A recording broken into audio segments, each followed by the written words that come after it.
Thank you so much. இவ்வளோ நேரம் ஆனாலும் பொறுமையாக இருந்தவங்க எல்லாருக்கும் ரொம்ப நன்றி. ரொம்ப தூரத்து வந்திருக்கவங்க எல்லாருக்கும் ரொம்ப ரொம்ப நன்றி. ஐ லவ் யூப்பா. தேங்க்ஸ்ப்பா. இன்றைக்கி இந்த எங்களை வாழ்த்த வந்த உங்கள் அத்தனை பேருக்கும் ரொம்ப நன்றி. எல்லாரும் அவ்வளோ அன்பாகவும் அவ்வளோ அழகாகவும் பேசுனீங்க. பேச நிறையா வார்த்தை இல்லை, நான் ரொம்ப சந்தோஷமாக கவனிச்சுட்டு இருந்தேன். இதெல்லாம் நான் சம்பாரிச்சேன்னு சொல்கிறத விட அந்த ஆள் சம்பாரிச்சதுன்னு நினைக்கிறேன். அவர் உங்கள் எல்லோரும் கண்டிப்பாக வர வச்சுருக்காரு. நீங்கள் எல்லோரும் அவர் மேலே வச்சுருந்த மரியாதையும் அன்பும் தெரிஞ்சது. இவ்வளோ நேரம் பொறுமையாக இருந்து எங்களையும் இந்த படத்தையும் வாழ்த்துக்கு ரொம்ப ரொம்ப நன்றி. ஒருத்தரையும் தனித்தனியாக சொல்ல முடியாது, அதனால் எல்லாருக்கும் ரொம்ப நன்றி.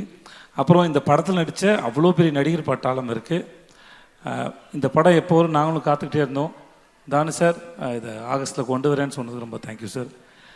இந்த மனுஷனை பற்றி நான் என்ன சொல்கிறதுன்னு தெரியல. நான் ஆடிஷன்ஸ் ஜூனியர் ஆர்டிஸ்ட் ஆகும்போது போயிருக்கேன். அப்புறம் நான் ஹீரோ ஆனதுக்கு பிறகு ஒரு கூப்பிட்டாரு.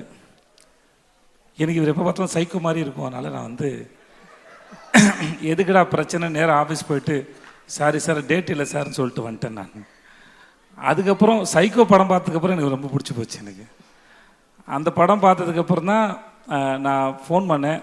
சார் நான் விஜய் சேது பேசுகிறேன் சார், உங்கள் படம் பார்த்தேன், எனக்கு ரொம்ப பிடிச்சிருந்துன்னு சொல்லிட்டு. எனக்கு நல்ல படம் ஏதாவது பார்த்துட்டேன்னா அந்த டேரக்டரோட பேசி நான் அந்த படத்தை புரிஞ்சுக்கிட்டது சரியா, என்னால் எவ்வளோ தூரம் அதை புரிஞ்சிக்க முடிஞ்சதுன்னு எனக்கு டிஸ்கஸ் பண்ணுறது ரொம்ப பிடிக்கும். ஸோ அதனால் நான் வந்து போய் பார்த்து ஒரு 8 மணி நேரம் கிட்டே பேசியிருப்போம்னு நினைக்கிறேன். பேசி பார்ட்டிலாம் பண்ணி அப்படியே ஆகி ஒரு வாட்ச் ஒன்று பரிசு கொடுத்தாப்புல எனக்கு. ஸோ அப்படி தான் ஆரம்பித்தது. பிசாஸ் 2 நடித்தேன் ஒரு 2 நாள் போய். அப்புறம் தான் இந்த ட்ரெயின் ஆரம்பித்தது. ட்ரெயின் வந்து இந்த சேட்டு விட்டு கல்யாணம் மாதிரி கலகலகலன்னு இருக்கும். செட்டு ஃபுல்லாகவே வந்து ஏன்னா செட்டு போட்டதுனால அவ்வளோ ஆர்டிஸ்ட்டு எப்பயுமே செட்டுக்குள்ளே வந்து ஒரு எனர்ஜி இருந்துகிட்டே இருக்கும். இவர் ஒரு அற்புதமான விஷயம் ஒன்று பண்ணார். வெறும் 2000 ரூபாய் செலவு பண்ணார். செட்டில் வேலை வந்து பிரமாதம் நடந்தது. நல்லா நடிக்கிறவங்களுக்கு ஒரு 1000 ரூபாய் அன்றைக்கி பரிசு ஜூனியர் ஆர்டிஸ்ட்டில்.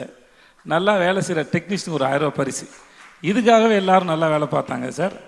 அது நம்ம வந்து அது காசு இல்லை, அது செகண்டரி அது. ஆனால் அது எல்லோரும் முன்னாடியும் ஒரு முறை நான் கொடுப்பேன், இல்லை ஹீரோயின் கொடுப்பாங்க, இல்லை வேறு யாராவது கொடுப்பாங்க. அது தேர்ந்தெடுத்து அது ஒரு விழா மேடையை போல் அவங்கள அப்ரிஷியேட் பண்ணி, அவங்க ஒர்க்கை அப்ரிஷியேட் பண்ணி அது கொடுக்கும்போது அந்த வேலை செய்கிறவங்களுக்கு ஒரு பெரிய ஒரு சந்தோஷம் இருக்கும். ஒவ்வொரு நாளும் இந்த செட்டு வந்து ஒரு விழா மேடை போல் தான் இருக்கும். ஒவ்வொரு சீனும் நடித்து முடிச்சதுக்கப்புறம் ரொம்ப நல்லா இருந்தால் கிளாப் பண்ணுவாங்க. சில சமயம் நமக்கு நல்லா இருக்கும் கிளாப் பண்ணுறாரா இல்லை என்ன சந்தேகம் வரும். பட் இருந்தாலும் எல்லாரையும் தன்னை சுற்றி இருக்க எல்லாரையும் கவனிக்கிறவர், அன்பாக நடத்துகிறவர், அன்பாக வச்சுக்கூட மனுஷன், தனக்கு தெரிஞ்சதை அறிவாக இருக்கட்டும் சரி அன்பாக இருக்கட்டும் சரி பகிர்ந்துக்கிற ஒரு மனுஷன். இவரோட இந்த பயணம் உங்களுக்கு பார்க்குற படம் த்ரில்லராக இருக்கலாம், ஆனால் எங்களுக்கு ரொம்ப ரொமான்டிக்காக தான் போச்சு அந்த ஷூட் வந்து. We had a very good time and ரொம்ப ரொம்ப நன்றி. I love you.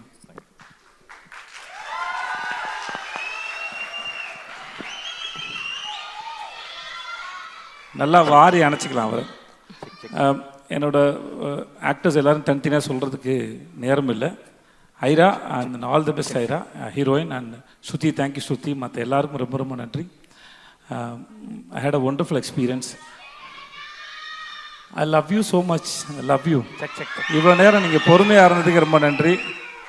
எல்லோரும் பத்திரமா அவங்க வீட்டுக்கு போங்க. Thanks lot. அண்ட் மாக்காப்பா DD thanks so much. Thank you. Thanks lot. நன்றி.